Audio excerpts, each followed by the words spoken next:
생활 속의 화학 제품 우리가 반드시 쓸 수밖에 없는 필수품이라고 해도 과언이 아닐 텐데 잘못 쓰면 독이 된다고 합니다. 정확하게 어떤 부분 때문에 위험해지는 거죠? 왜냐하면 이게 보존제라는 것 같은 게 많은데, 예를 들어 물티슈나 이제 화장품이나 이제 살충제 포함되는 프탈레이트라는 성분이 있어요. 그 프탈레이트라는 성분은 우리가 중금속 중에 카드뮴이라고 있거든요. 그만큼 독성이 센데 이게 이뷰나 피부를 통해서 유입되면은 우리가 생식기관의 기형을 갖다 유발할 수가 있고요. 또 바디워시 치약에 들어있는 게 이제 파라벤이라고 하는 건데 이거는 이제 곰팡이나 이제 그 세균을 갖다 억제시키는 건데 이게 축적될 경우에는 우리가 유방암, 피부염을 유발시킬 수 있고 그다음에 호흡기, 소화기에도 독성을 유발시키고요. 통조림이나 캔이나 이제 화학 우리가 저기 비닐 제품에 많이 쓰는 비스피놀 A라는 게 있습니다. 이거는 유화기에 들어갈 때는 조금만 들어가도 성호르몬을 교란시키기 때문에 그 전립선이나 유선 조직에 영향을 받고요. 특히 유화 같은 경우에는 성조숙증 있죠. 그것도 생길 수가 있고 남성의 여성용 유방암을 생길 수가 있기 때문에 그런 것이 굉장히 안 좋다는 겁니다. 이야, 정말 위험하네요. 이렇게 위험한 생활 속 화학 물질을 우리가 알게 모르는 사이에 얼마나 많이 쓰고 있는지 시간표로 한번 구체적으로 만들어 봤습니다. 아침부터 저녁까지 쭉 있는데요. 뭘 쓸까요, 아침에? 자, 아침. 4시에서 6시. 새벽이네, 집에서 새벽. 이렇게 많은 걸 써요? 야. 클렌징 폼, 치약, 가글, 바디워시, 샴푸, 린스, 향수, 스킨, 로션, 수분크림, 자외선 차단제, 화장품, 쉐이빙 크림까지. 저건 뭐 다 해당이 되는 것 같아요. 엄청 쓰네요. 출근길에는요? 출근길에는요? 저는 요건 안 써요. 아이라이너는. 아이라이너. 남자시니까. 또 차량 또 운전하시는 분들은 방향제가 있고 물티슈 쓰죠. 딱 그러다. 물티슈. 네. 점심에는요? 점심 때는 또 뭘 회사 쓸까요? 출근한다면 점심 때는 뭘 쓸까요? 그렇죠. 또 식당 가서 이렇게 찌개 같은 거 먹고 나면 탈취제도 뿌리고 밥 먹기 전에 손세정제. 그러면.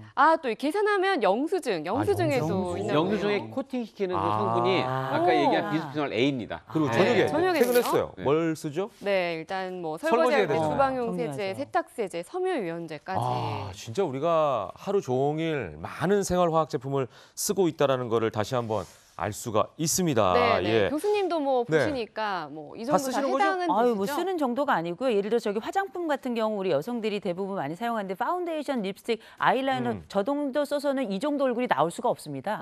거의 이 정도 포장 상태가 되려면 엄청나게 많은 종류의 것들을 사용해야 되거든요. 이것 말고도 생활 속에서 우리가 닿는 것마다 다 사실상 이런 생활화학 제품이 없으면 일상 유지가 안 될 정도잖아요. 송 원장도 이거 많이 쓰는 거잖아요, 그죠? 예, 그렇죠. 저도 많이 쓰죠. 근데 저도 화장품 빼고서는 거의 다 쓰는 쓰는 것 거고. 같아요. 뭐 이 원장님 같은 경우는 저는- 이제 꼼꼼하게 저는 적겠어요. 적겠어요. 네, 저는 일부러. 치약, 네. 샴푸 정도, 클렌징 안 하세요? 로션 정도 안 합니다. 몸 안 씻으세요? 자외선 차단 정도. 그냥 전 비누를 해요. 그 정도밖에 안 써요. 쉐이빙 크림하고. 그 정도밖에 안 써요. 굉장히 가려서 하시는 스타일이에요. 가린다고 해도 어쩔 수 없이 꼭 써야 되는 것들. 그죠? 일은 닦아야 되니까. 맞아요. 이러면서 쓸 수밖에 없는 것 같습니다. 그리고 저 같은 경우는 정말 구체적으로 일상에서 쓰는 물건들을 한번 직접 스튜디오에 제가 가지고 와봤는데요. 하나씩 보면서 좀 이게 설명을 최혜정 해볼게요. MC가 쓰는 거예요? 많죠. 이게 다 화학 제품들이라고 하는데요. 저희가 조금 전에 얘기했던 거하고 거의 비슷해요. 근데 뭐 향수 같은 것도 있고요. 또 집에서도 또 방향제, 디퓨저, 그리고 물티슈는 사실 뭐 24시간 내내 쓰는 것 같아요. 거의 뭐 박스로 사다 놓고 저 같은 경우도 지금 이제 아들, 딸 쌍둥이가 있잖아요. 물티슈는 박스로 사다 놓고 써요. 맞아요. 계속 아이가 변을 보거나 이러면 다 닦아줘야 되니까 그럼 손으로 닦을 수 없잖아요. 그럼 물티슈로 다 닦을 수밖에 없는 거라 사실 이런 것들은 우리가 일상생활에서 거의 뭐 필수품으로 쓰고 있는 아이템이고 특히 좀 영수증 있잖아요. 영수증은 어딜 가나 받는 거잖아요. 맞아요. 하루에도 몇 번씩 손에 쥐고 하는데 그 영수증을 뭐 손에 잡아서 조금 이게 손이 지저분했다 하면 또 물티슈로 손을 닦고 이러니까 뭐 화학 제품을 뗄래야 뗄 수가 없을 것 같은데 자, 이게 하나의 제품을 쓰면 이제 안전할 수 있겠다라는 생각을 하지만 여러 가지 제품을 쓰면 화학 성분 어떤 그 허용치를 넘어서지 않을까 이런 이제 걱정이 들거든요. 이런 문제 없을까요? 그게 포인트예요. 우리가 하나하나는 다 분명히 인체에 해가 되지 않는 미달량을 쓰는데 그걸 갖다가 한 개가 아니라 0.1 이하였는데 우리가 0.01이었어요. 근데 그걸 갖다가 10개 쓰면 어떻게 돼요? 0.1이 되는 거니까. 또 문제는 뭐냐? 아까 저기 영수증 얘기했잖아요. 영수증 자체 이렇게 만졌다 이게 문제되는 게 아니에요. 그걸 모르고 하다가 입에 닿거나 눈에 닿거나 이렇게 되고 아이들 같은 경우는 무조건 입으로 빨기 때문에 이런 게 굉장히 문제가 많이 됩니다. 지난번에 안선영 씨 애 돌잔치 제가 갔었는데 거기에 그 돌잡이 물건들을 막 놔뒀더라고요. 네. 근데 이제 거기도 막 이렇게 페인트 칠 같은 거 해놓잖아요. 네. 일부러 이제 모양을 만든 거예요. 애가 그거를 돌잡이 한 다음에 막 빨더라고요. 그렇죠. 그러니까 이제 뭐든지 잡으면 아이들은 빠니까 그렇죠. 입술도 막 입으로 변하고 가져가는 이렇게 시기가 되는데 있죠. 가장 위험한 시기가 아닌가 이런 생각이 들어요. 자, 직접 눈으로 확인해 보니까 생각보다 더 위험할 수 있다 네. 이런 생각이 드는데, 자, 그렇다고 안 쓸 수는 없는 노릇이고, 자, 편리함과 위험 두 가지 얼굴을 가지고 있는 화학 제품의 참모습을 제가 본격적으로 한번 살펴보도록 하겠습니다. 네, 알고 보면 위험한 생활 화학 제품의 두 얼굴. 첫 네. 번째부터 보겠습니다. 99.9% 이것을 조심하라. 예. 사실 약간 감은 오는데 이런 거 아닐까요? 뭐 무색소, 무첨가 뭐 이런 거 아닐까요? 떼보세요. 오늘 떼면 되잖아요. 네. 그런 방법이 강력한 있어요. 살균 제품. 99.9.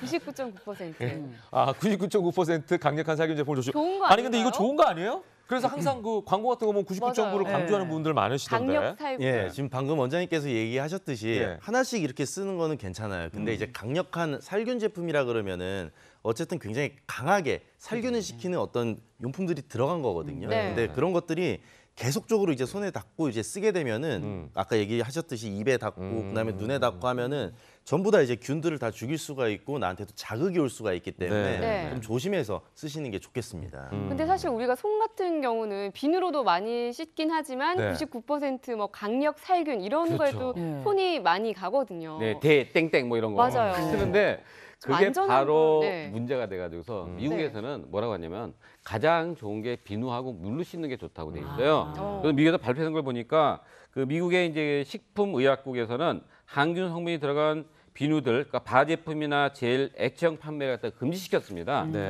그 이유가 뭐냐면은 그 액체에 들어가 있는 트리클로산이라는 성분이 있어요. 네. 이 성분 자체는 우리 몸속에서 갑성 호르몬을 갖다가 못 나오게 만들고 여성 호르몬을 많이 나오게 만들면서 특히 간암을 만들어요. 네, 그 중요한 게 뭐냐? 얘가 눈에 들어갔을 경우 우리가 씻다가 들어갈 수 있잖아요. 네, 네. 있죠? 얼마 동안 씻어야 되느냐? 15분 동안 씻어야 되는 거죠. 15분 동안.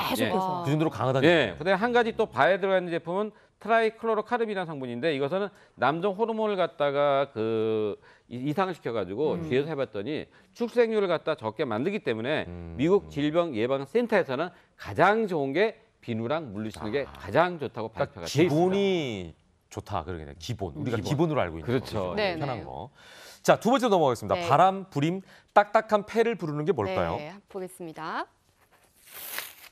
오. 네? 와, 근데 모기 이거는 아까 자외선 요즘에 차단 특히 제품이에요? 많이 여름 쓰는 필수품인데. 제품들이거든요. 오, 이거 진짜 많이 우리가- 쓰는데. 네. 모기향, 모기향 어떻게 해요? 모기향은 냄새가 나고 네. 모기향은 치 뿌리잖아요. 네. 그럼 그게 어디 들어가겠어요?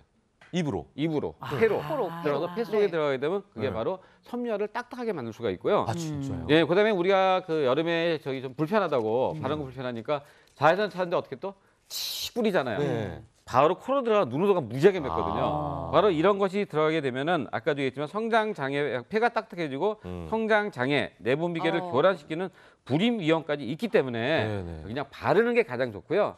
뿌리는 분장은 어떻게 해주냐? 제가 우리 운동할 때 가르쳐줬어요. 네네. 저기 캐디한테 네. 이렇게 그렇게 하면 안 돼요. 네.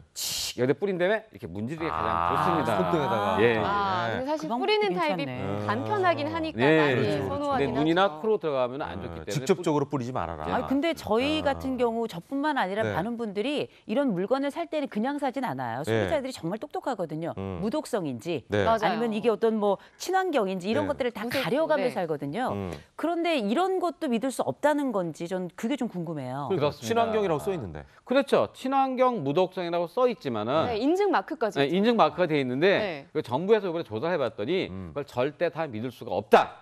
그래서 앞으로는 무독성 이런 걸 못 쓰게 만든다고 돼 있어요. 그래서 정부에서 그 가장 유명한 그 찜질팩 있어요. 네. 찜질팩 18종을 조사해봤더니 9개에서 환경 호르몬 추정 물질이 아까 얘기한 프탈레이트가 나왔고요. 독성이 강한 중금속이 발표됐기 때문에 앞으로는 그런 무공해, 무독성 같은 애매모호한 표현을 갖다 하지 못하도록 정했습니다. 이제는 그걸 못 쓰게 돼 있네요. 그렇습니다. 예. 그러니까 그런 부분을 좀 여러분께서 체크해 보시면 좋을 것 같습니다. 네.